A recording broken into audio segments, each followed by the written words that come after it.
Amém, glória a Deus. Irmãos, podem se assentar. Nós vamos, nesse mês, nós estamos tendo uma série de mensagens sobre vivendo na arca, né? Na verdade, todos nós, irmãos, a nossa arca é Jesus, amém? A minha arca é Jesus. O que Jesus é para a minha vida? Jesus é meu escape, Jesus é meu livramento.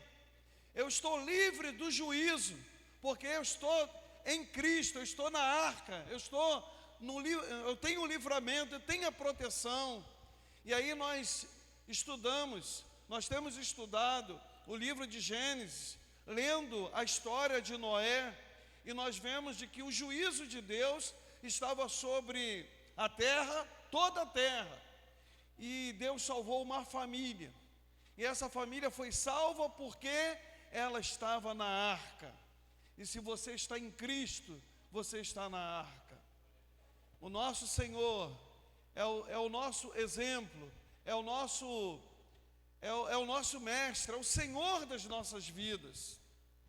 E nós cremos, irmãos, que Noé, quando ele foi separado por Deus, foi escolhido por Deus, ele creu no nosso Salvador, ele creu no juízo.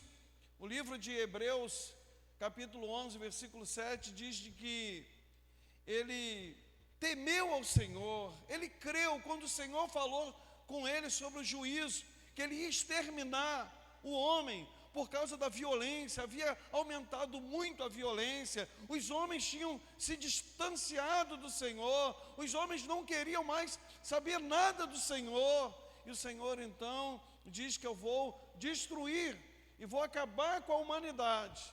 E aí falou para Noé, revelou esse segredo a Noé, essa bênção a Noé. Irmãos, e hoje nós estamos aqui na casa do Senhor, e nós também somos como foi Noé. Noé creu quando o mundo não cria. Noé construiu a arca. Nós também estamos construindo a nossa vida aos pés do Senhor. Nós cremos na palavra de Deus, e nós somos muito bem-aventurados, porque nós cremos nesta palavra. Ontem eu estava conversando com o pastor Hamilton, a bênção de nós termos a fé, de nós podermos falar. A gente, quando fala da palavra, a gente não tem nenhum receio, não tem nenhuma dificuldade, porque aquilo que está escrito, nós cremos como sendo ela a palavra de Deus. Por mais que muitas vezes nós temos muitas coisas que nós não entendemos, mas nós também entendemos de que nós somos limitados, mas Deus, Ele é poderoso para nos salvar, e nós cremos, assim como Noé creu e temeu.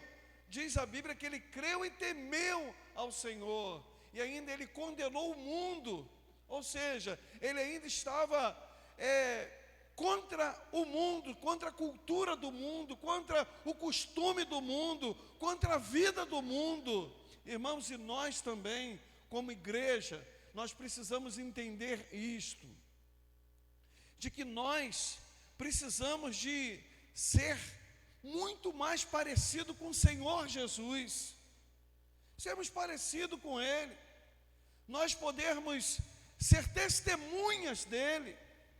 E aí eu queria que nós pudéssemos chamar a atenção para essa passagem em que Noé entrou na arca com a sua família. E nós, na semana passada, nós começamos a falar sobre o convívio, né? Eu queria que nós pudéssemos repetir o tema da mensagem de quarta-feira passada, convivência na arca.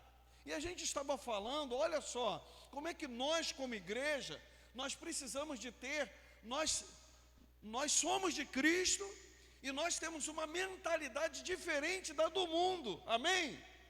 Você tem a mentalidade diferente, porque no mundo, sabe o que o mundo diz? Que a sogra nunca dá certo com a nora. Sempre existem até piadas, né, de sogra, né, porque sempre há uma tendência de piadinhas, das pessoas não gostarem das sogras, né. Eu, por exemplo, a minha sogra faleceu em 2008, mais ou menos 2008. Como eu tenho saudade da minha sogra, como que eu gostaria de que ela tivesse viva hoje, porque ela era uma serva de Deus, ela conhecia a palavra, e 3 meses antes, quando ela disse para mim assim, meu genro, eu estou sentindo que o Senhor vai me levar, eu estou sentindo, e na verdade ela estava fora da igreja, e ela conversou comigo assim, com muita fraqueza, e ela falou assim, eu sinto que o Senhor vai me levar. Aí eu falei assim, aqui o Senhor vai levar nada a senhora, o Senhor já levou meu sogro faleceu com 54 anos, aí eu falei para ela, não, Deus não vai fazer isso com a gente, de levar a senhora também. E ela estava com 62 anos, e foi quando o Senhor a levou, E aí nós entendemos, irmãos, às vezes a gente não entende, né? Não entende. Eu sinto saudade, é tão bom a gente sentir saudade, né? Porque a gente sente saudade porque a gente ama, que a gente gostava daquela pessoa, por isso a gente sente saudade. Mas o Senhor nos conforta, porque um dia nós iremos retornar, um dia nós veremos nossos irmãos, aqueles que partiram para o Senhor, aqueles que já estão com o Senhor, e nós temos o conforto e temos a confiança disto. Mas o que eu estou dizendo é que a respeito da convivência na arca, e a gente vê que Deus salvou uma família, Deus salvou um patriarca, né, que era Noé, a sua esposa, os seus 3 filhos e as suas 3 noras. E a gente aprende aqui, que a gente leu aqui na semana passada e no domingo também, de que eles levaram cerca de 370 dias dentro da arca, mais ou menos 1 ano e 10 dias, foi o período que eles ficaram na arca. E a gente aprende de que para a gente conviver, para a gente viver junto com alguém, a gente precisa de ter uma disciplina, a gente precisa de ter um comportamento para que essa convivência, ela seja boa, que ela seja agradável. E aí, irmãos, por que eu entendo de que na arca, ali estava uma família separada por Deus, eles não eram perfeitos, assim como nós também não somos perfeitos, mas eles tinham um propósito de agradar a Deus, um propósito de passar diante de um juízo, e eles serem salvos por Deus, e o Senhor guardar eles, e eles estavam unidos ali pelo propósito que eles tinham do Senhor. E eu falei aqui na semana passada que um dos comportamentos, um dos elementos que eles tinham, era eles entenderem a importância de uma liderança. Num convívio, nós precisamos de entender de que existe uma liderança. Ontem eu estava vendo uma reprise dos jogadores que foram escolhidos para ir para a Copa, não é? Eu estava vendo o Neymar, ele ali assistindo a convocação, e quando chegou na hora dele, ele chorou, ele foi lá, abraçou as pessoas que prepararam, que ajudaram ele nesse processo, e ele falou assim, nós conseguimos, ele ligando para o pai ligando para ele, e eles aparecendo, nós conseguimos, nós vamos conseguir. Agora, por que eu estou dizendo isso para os irmãos?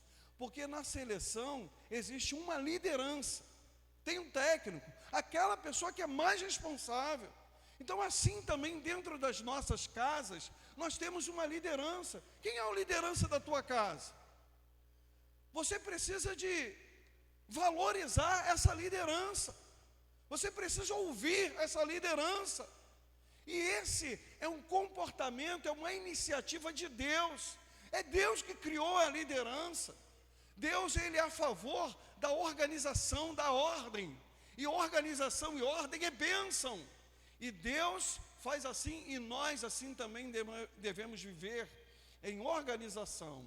A gente entender e a gente vê que Jesus, Ele é nosso maior exemplo. Ou os irmãos achavam de que porque Ele era Deus, porque Ele era o Filho de Deus, que Ele fazia o que Ele bem entendesse. Não, Ele como Filho de Deus, na hora da cruz, Ele diz: Pai, se possível, passa de mim esse cálice. Todavia, não seja como eu quero, mas seja feita a tua vontade. Ele entendia, e até mesmo quando ele disse de que quando ele vai voltar, nem os anjos, ninguém sabe, só o Pai sabe. Ele transmite a autoridade a uma liderança, e assim também, irmãos, para uma igreja ser abençoada, nós precisamos entender quem é o líder, quem é que é o responsável, quem responde pela igreja, assim também como dentro das nossas casas. São pais que obedecem e que honram seus filhos, ou melhor, que honram seus pais, filhos que honram seus pais. É os pais dando uma ordem e os filhos obedecendo, aí vem a bênção do Senhor. Por isso nós somos semelhanças dessa arca, nós somos semelhanças de Jesus, nós estamos nesta arca. Depois nós vemos Jesus como menino. Ele diz a Bíblia, lá em Lucas capítulo 2, versículos 51 e 52, diz de que ele obedecia aos pais em tudo. Ele estava lá com 12 anos, já conversando com os mestres. Mas aí, nessa descrição de Lucas fala, e ele era obediente, e ele era um menino obediente, ele obedecia aos seus pais aqui na terra. Maria e José, ele era obediente a seus pais. Jesus é o nosso exemplo para a nossa vida. No serviço, o que é que Jesus ele fazia no serviço? No serviço, ele era nosso exemplo. Ele não era chefe. Ele diz: quem quer ser o principal, quem quer ser líder, que seja servo de todos. Aí a gente vê ele em João capítulo 13, ele lavando o pé dos seus discípulos. Irmãos, esses exemplos de convivência que nós precisamos de trazer para a nossa vida. Nós estamos na arca, Deus está no controle da nossa vida. Nós já falamos aqui que viver dentro da arca é nós vivermos numa dependência de Deus. Nós dependemos de Deus, nós confiamos em Deus, nós não precisamos de nos apavorar, nós não precisamos de nos desesperar. Deus é o controle da nossa vida. Nos momentos da tempestade, Ele vai nos fazer flutuar, Ele vai nos manter seguros em suas mãos. E aí passa essa unidade das pessoas, alinhamento de valores. Toda a família creu no juízo divino, trabalhou no mesmo projeto, foco no objetivo, unam a família em torno de metas comuns. Estava falando aqui na semana passada a respeito de, muitas vezes nós queremos fazer economia em casa, nós precisamos de ajuda de todos, né? Dentro de uma casa, todo mundo deve trabalhar, todo mundo. Até mesmo a gente ensinar as crianças a produzirem. Às vezes a criança pode não fazer muita coisa, mas você pode pedir uma criança, às vezes, para jogar um saquinho, não é um saco pesado de lixo, né? Aí pegar um lixo, filho, leva esse lixo lá na lixeira, joga lá na lixeira, assim. Estou falando de uma condição de alguma coisa que a gente pode dar para a pessoa contribuir, para a pessoa ajudar. Nós precisamos de fazer com que nessa família, nós como família, todo mundo pode trabalhar e ajudar. obediência e respeito às regras, como eu estava falando, de nós entendermos sobre autoridade. Agora, na arca, nós vemos no versículo 14, pode colocar aqui para mim, Gênesis 6, versículo 14, quando Noé, ele vai fazer algo que Deus mandou que ele fizesse. Olha só que coisa importante: faze para ti uma arca de madeira de gofer, farás compartimentos na arca, e a betumearás por dentro e por fora com betume. E aí eu quero dizer isso. O que é o betume? O betume é uma espécie de um piche, é uma espécie de uma cola que Deus estava ensinando Noé para que as brechas das madeiras elas pudessem ser fechadas, para que a água não invadisse para dentro, para que a água não entrasse dentro. Então ele vai betumar. Aí o que a gente aprende com isso aqui? As nossas famílias também, elas precisam ser betumadas. Nós precisamos de tapar as brechas. Nós, líderes de nossa casa, se nós somos os profetas da nossa casa, se nós somos o anjo da nossa casa, se nós somos o sacerdote da nossa casa, nós precisamos de betumar a nossa família. Como é que eu vou betumar? Eu vou proteger a minha família, eu vou blindar a minha família. E como é que eu faço isso? Com jejuns e orações, com oração, encaminhando através do aconselhamento a sua família. E nós podemos fazer isso porque se não fizer, se não betumar, a água vai invadir. E sabe qual era a água que ia invadir? A água suja. Era aquilo que estava lá fora da arca, aquilo que Deus estava condenando. Aquilo que Deus estava condenando não pode entrar dentro da nossa casa. Irmãos, ontem eu estava conversando com a minha esposa. Nós que somos santos, até a gente assistir algumas séries, a gente precisa de ter esse cuidado. Irmãos, tudo que nós fazemos na nossa vida, nós que somos cristãos, nós precisamos de fazer com propósito. Eu estava falando para minha esposa, olha, tem séries que a gente começa a assistir, e hoje em dia, a gente não concorda de certas práticas que o mundo está ensinando, pregando. É um relacionamento de mulher com mulher, relacionamento de homem com homem. E quando você está vendo, caramba, o que tem a ver isso com enredo? Mas está lá, um homem com homem. Eu estou dizendo isso, irmãos, é algo que nós, como igreja, que somos santos, a gente tem que saber até que ponto que essas coisas podem entrar dentro da nossa casa. Que às vezes a gente deixa ela entrar, depois a gente quer que ela saia. E ela não vai sair porque você não betumou, porque você não tapou as brechas.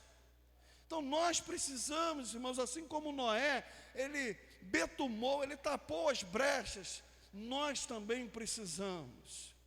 E aí, irmãos, como nós somos famílias, você e eu, nós é que precisamos perguntar ao Senhor: Senhor, me ajuda, me dá discernimento, para eu poder cuidar, para eu poder blindar a minha família, para eu não deixar entrar essas imundícias dentro da minha casa.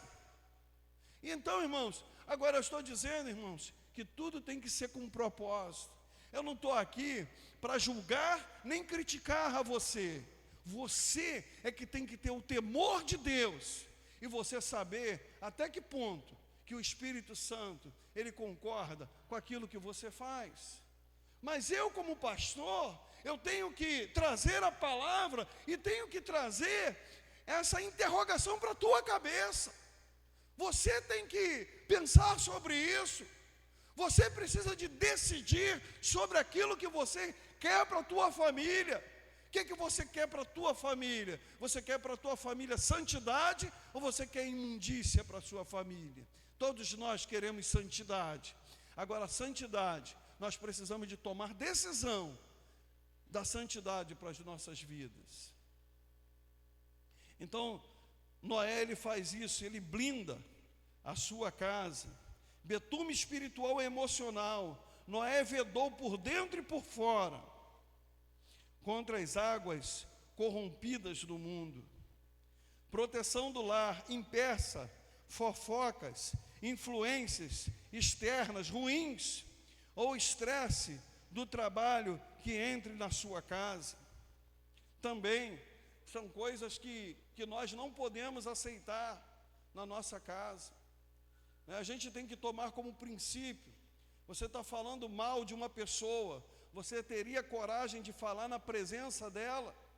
Porque se você fala mal de uma pessoa, que você fala, e se ela não tem como se defender, é uma covardia o que você faz, e Deus não se agrada disso.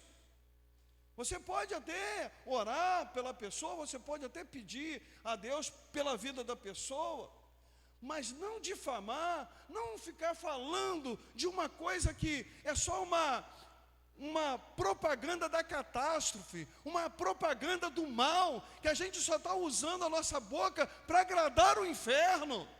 Então nós precisamos, a coisa é séria, irmãos. Deus, ele exige isso de nossas vidas, para nós impedir que as influências ruins, elas entrem na nossa casa.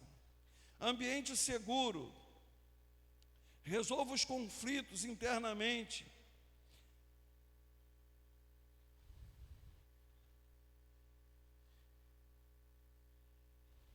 Antes que elas destruam a estrutura familiar. Organização e divisão de tarefas, que eu estava falando aqui. Até mesmo as crianças, elas podem trabalhar, elas podem ajudar. Todos devem trabalhar na casa, né?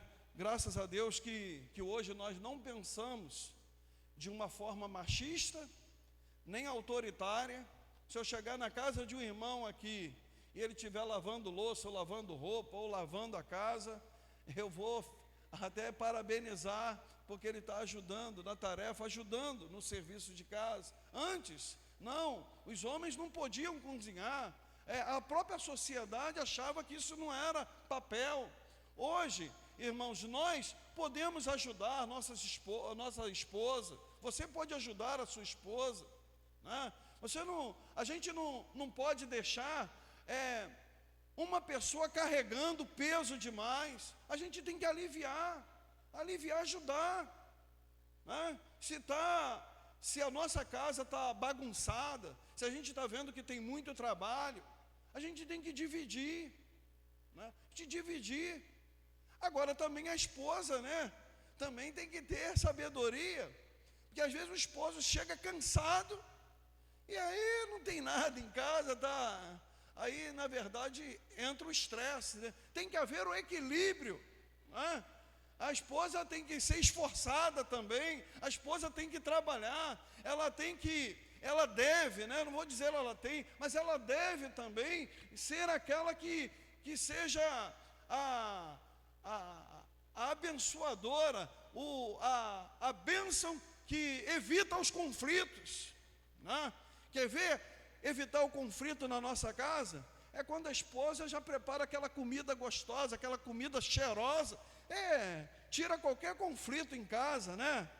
Agora, meu irmão, está todo mundo com a barriga vazia, né? Todo mundo com a barriga roncando, e a irmã também nem cozinhou, não está cozinhando, não está fazendo nada, a família vai entrar no estresse. Então, irmãos, todos nós precisamos ajudar, precisamos cooperar, né? Fulano de tal vai chegar, o que eu posso fazer, né? O que eu posso ajudar, né? Nós todos temos que cooperar, né? Eu mesmo já descobri que a minha esposa, quando ela acorda, se ela me vê na sala, vendo televisão, e aí ela passa assim, meio que olhando, com aquele olhar meio de juízo, né? Mas quando ela chega na cozinha e vê, ele lavou a cozinha, lavou a louça, dá tudo, aí já volta sorrindo, né? Oi, amor, que dia é hoje? Então, a gente pode mudar a situação, a gente cooperando, a gente ajudando. É o filho, né? O filho está na semana de prova. Quantas vezes nós pais também paramos e vamos estudar junto com o filho a matéria dele, né? Para estar ali junto. O que é que você tem que estudar, filho? É isso, é aquilo. A gente faz parceria, a gente apoia, a gente está junto. Isso é família.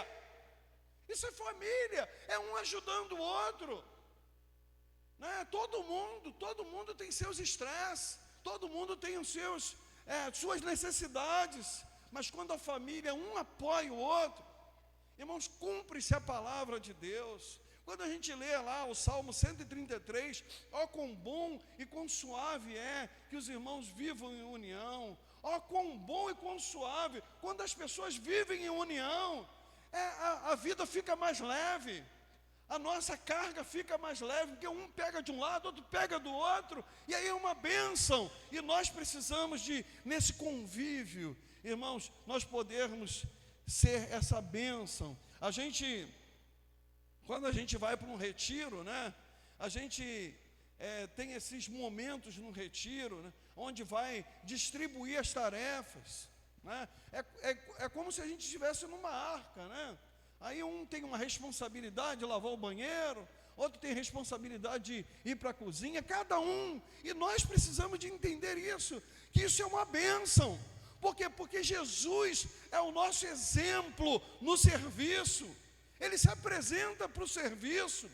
E aí, eu e você, nós queremos ser parecidos com quem? Eu quero ser parecido com Jesus. Eu quero aprender com Jesus. Jesus é o nosso exemplo. E aí, o escritor aos Hebreus, ele vai dizer, olhando para o autor e consumador da nossa fé.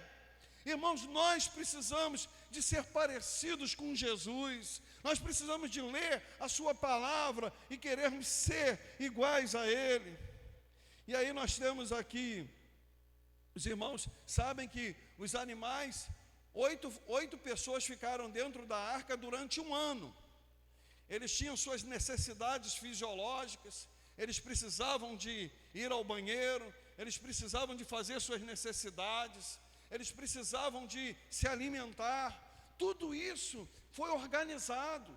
É uma família de Deus organizada para enfrentar os desafios, as dificuldades da vida, e eles estavam ali preparados. A gente crê que eles estavam unidos, e depois a gente vê que esses filhos de Noé, a gente, depois que eles saem da arca, depois do juízo, são eles que vão povoar. Um vai povoar a Europa, outro vai povoar a África, outros vão para a Oceania, e assim vai se espalhar, e novamente Deus vai fazendo novas gerações de pessoas, mas pessoas que foram instruídas, pessoas que foram capacitadas, pessoas que foram abençoadas, e essas pessoas é que vão dar continuidade àquilo que Deus havia separado. Tem muita coisa aqui que a gente poderia falar sobre paciência, como nós precisamos de ter paciência, irmãos. Na convivência, hoje nós estamos muito impacientes, principalmente nós precisamos de entender que a tecnologia é muito bom e ao mesmo tempo tem sido prejudicial, que ninguém está com mais paciência para nada, né? A gente, hoje em dia, eu mesmo me vendo, né? Quando eu vou no caixa no supermercado, às vezes eu quero rapidamente ficar olhando qual é E eu comecei a observar que todas as vezes que eu vou ao supermercado, eu fico assim com um certo estresse, né? Porque eu quero comprar tudo rapidinho, mas na hora que eu for passar no caixa, eu também não quero ter a paciência de esperar ninguém, né? Eu fico assim, aí eu fico olhando, né, para cada um. Rapaz, aquele dali, será?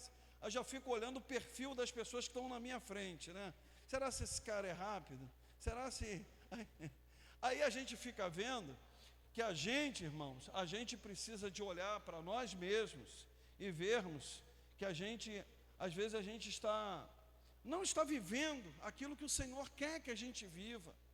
A gente precisa de ter paciência. A gente precisa de ter paciência com os nossos irmãos, né? As pessoas, elas não são iguais. Existem pessoas que elas não são rápidas para fazer alguma coisa, mas elas são eficientes em outras. Elas são lentas às vezes para fazer alguma coisa, mas aquilo que elas fazem com a sua lentidão, às vezes elas fazem com excelência, né? E mesmo que a gente tenha alguém que realmente é vamos dizer assim, desculpa a expressão da palavra, um lerdo, né? O camarada está sendo lerdo mesmo, está sendo... Mas a gente tem que ter paciência, porque a gente tem que entender, irmão, que nós somos uma família. Se você tem um filho que ele é muito saudável, muito inteligente, muito rápido, mas você tem um filho que às vezes ele tem dificuldade, você quer que alguém maltrate seu filho? Você não quer. Nós temos que olhar para os nossos irmãos como semelhança e imagem do Senhor. Deus, foi Ele quem nos fez, e nós precisamos de ter paciência, ter esse cuidado um com o outro, mesmo reconhecendo que às vezes um é mais lento, um tem mais dificuldade, mas nós precisamos de entender que para nós vivermos dentro daquilo que Deus Ele quer para a nossa vida, nós temos que entender, Senhor, mesmo que eu tenha que viver numa prova com meu irmão, mas eu quero amar meu irmão, eu quero valorizar meu irmão, eu não quero recusar meu irmão, não quero rejeitar meu irmão. E nós precisamos, irmãos, de lutar contra essas coisas que impedem a nossa convivência, a nossa boa convivência. Porque, irmãos, para encerrar, muitas vezes nós olhamos para as pessoas como juízes. Nós precisamos de olhar para as pessoas como um pai, como um irmão, como um amigo.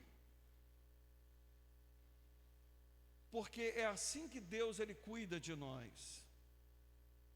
Eu estava falando com o pastor Hamilton sobre isso, que muitas vezes a gente até conhece quando as pessoas não têm uma intimidade com Deus. A gente acaba julgando o comportamento de algumas pessoas, porque, irmãos, quanto mais paciente nós formos, nós vamos entender de que aquela pessoa dali, ela anda com o Senhor. Quanto mais agitados e nervosos, nós estamos mais distantes do Senhor. Mais paciente, mais amoroso, mais perdoador, nós estamos mais perto de Deus. Mas sabe por que isso?